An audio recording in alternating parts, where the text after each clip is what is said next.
La expresión cadena del libro surge de la insistencia de la UNESCO, a partir de la década de 1970, en poner el tema de la industria editorial en las agendas nacionales. La clave de las experiencias coronadas por el éxito fue el tratamiento del sector del libro como un todo, evitando las soluciones parciales, solo la lectura, solo la impresión, etc., para activar simultáneamente todos sus componentes.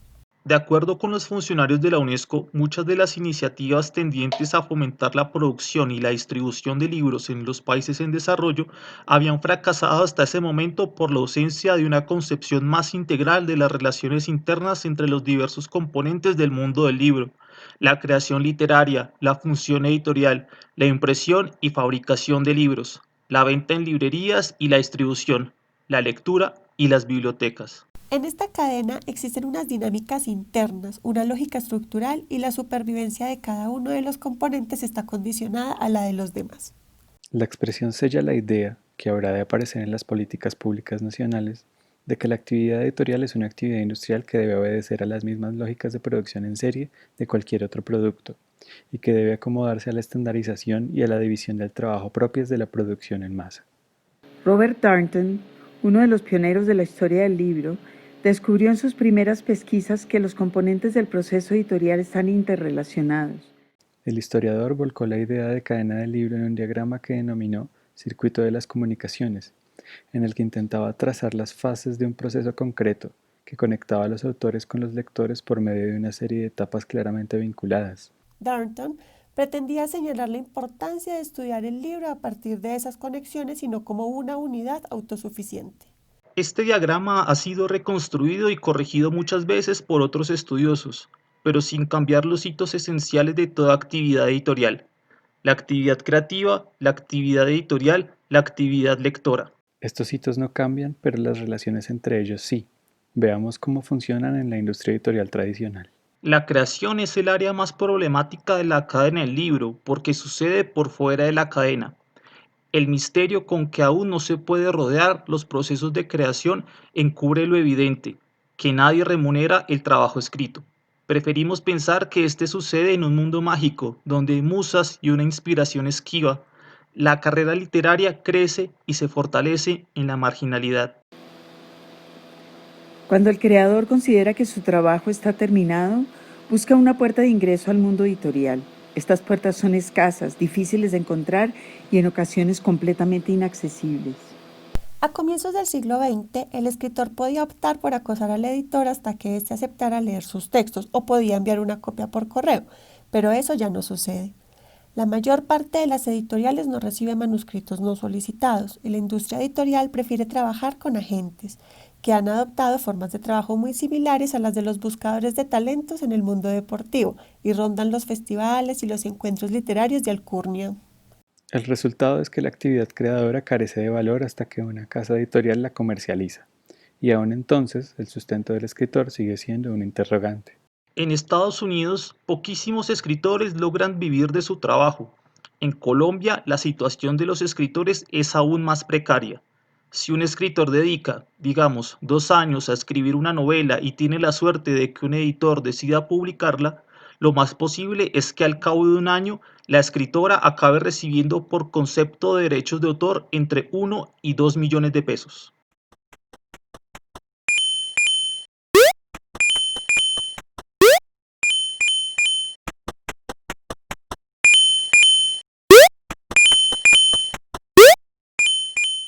El objetivo de la actividad editorial es convertir en público lo privado.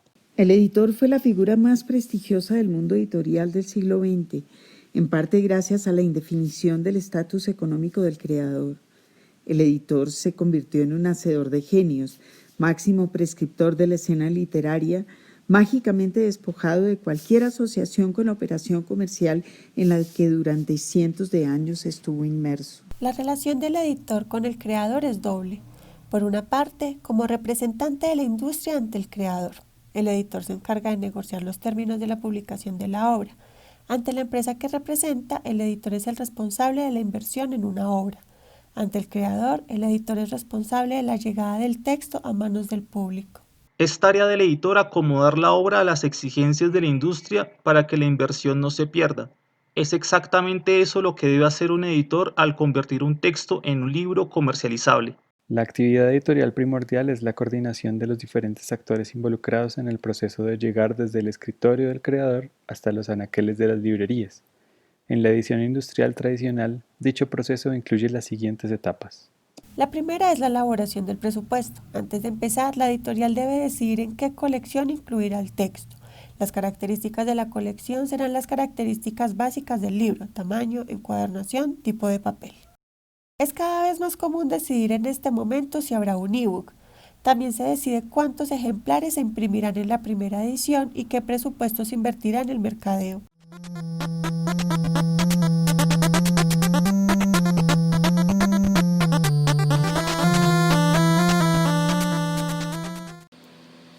La segunda etapa es la firma del contrato entre la editorial y el escritor. Los temas que se deben discutir antes de la firma del contrato son el porcentaje de regalías que el editor pagará al autor. Lo usual es el 10%, pero en algunos casos sube hasta el 20%. El territorio que cubre el contrato, la duración del contrato y la repartición de los ingresos por traducciones y otros derechos, películas, por ejemplo, entre otros. Después de la firma del contrato empieza el proceso de preprensa. Este incluye el trabajo del texto, traducción, edición, corrección y marcación del texto, el diseño, la elaboración de las ilustraciones o gráficos, y por último, la armada, proceso mediante el cual se acomoda el texto al diseño en el soporte establecido. Suele ser tarea del editor revisar la armada final y redactar los paratextos, página legal, índices, etc. Viene a continuación la elaboración del plan de mercadeo, discusión sobre canales, piezas en el punto de venta, etc. En este momento el libro ya debe haber entrado en impresión. Hasta el siglo XIX, el impresor era la figura central de la cadena del libro. Los avances tecnológicos del momento aceleraron los tiempos de impresión y abarataron los costos de producción. La creciente importancia del público y la proliferación de libros hicieron que la figura de una persona encargada de filtrar se volviera cada vez más importante. La etapa de la difusión solía consistir sobre todo en el envío de ejemplares a críticos y periodistas, con la esperanza de que estos hablaran de la obra en sus medios.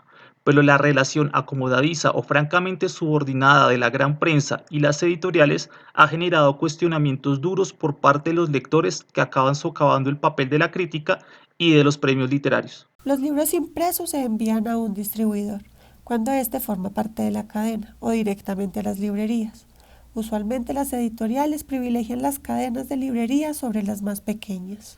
Las etapas de edición, diseño y mercadeo son momentos claves de la conversación entre los autores y los editores, y su paulatina desaparición es resultado de la reducción del trabajo editorial a la producción en serie.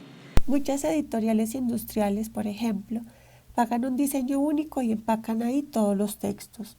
Singularizan las cubiertas con fotografías compradas en bancos de fotografías y de esta manera se ahorran el costo del diseño. El trabajo de corrección de estilo es también muy mal pagado, y las editoriales suelen encargar a una misma persona la corrección de estilo y la corrección ortotipográfica, lo que va en desmedro de la limpieza del texto. El empobrecimiento del trabajo editorial afecta a todos, pero sobre todo a la comunidad de lectores, reducida a un público pasivo, consumidor. La historia del libro es la historia del crecimiento del público lector. La democratización de la educación y la aparición del tiempo de ocio formaron lectores que empezaron a exigir diferentes tipos de publicaciones, que dejaron de considerar el libro como un objeto sagrado y que empezaron a mirar el texto desde una postura más crítica. Pero a este crecimiento gozoso de la capacidad de leer siguió la masificación de los productos culturales y el creciente proceso de concentración de la industria en manos de los económicamente más fuertes. Este proceso de concentración no solo no se ha detenido con la aparición de nuevos soportes, sino que ha empeorado.